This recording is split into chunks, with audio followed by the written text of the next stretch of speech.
Napapansin mo ba na ang hirap tumigil sa panonood ng Netflix? Minsan, manonood ka lang naman sana saglit. Pampatulog lang dapat. Pamparelax lang pagkatapos ng trabaho. Pero maya-maya, 3 episodes na pala yung natapos mo. At eto pa yung mas nakakatawa. Minsan, pag natapos mo yung episode, sasabihin mo, last episode na talaga. Pero kapag natapos yung isang scene, mapapaisa ka pa ulit. Napapansin mo ba yun? Parang ang hirap huminto kapag maganda yung series. Lalo na kapag bitin yung ending. Minsan, may biglang plot twist, may bagong problem, may tanong na hindi pa nasasagot. Kaya imbes na matulog ka na, gusto mo pang malaman kung ano ang susunod na mangyayari. Hindi aksidente yun. Kasi bawat episode, sinisigurado nilang may dahilan para panoorin mo yung susunod. At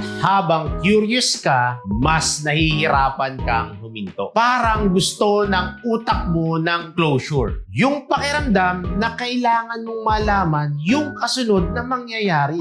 Minsan, hindi mo napapansin, pero kapag may bitin o unresolved na story, mas matagal tayong napapatutok sa panonood. At ito pa yung mas malupit, hindi mo naman sana balak manood ng matagal. Gusto mo lang talagang malaman kung ano ang mga susunod na mangyayari. Kaya minsan, hindi mo namamalayan na madaling araw na pala. At dun mo maiintindihan kung bakit sobrang addictive ng Netflix. Hindi lang dahil maraming magagandang shows, kundi dahil sobrang galing nilang panatilihin yung curiosity ng mga manonood. Kaya minsan, isang episode lang dapat, pero hindi mo namamalayan, natapos mo na pala yung buong season. Ikaw, anong series yung hindi mo na talaga natigilang panoorin hanggang natapos mo na pala? Please type sa comment section kung ano ito. If you want more videos like this, please follow for more.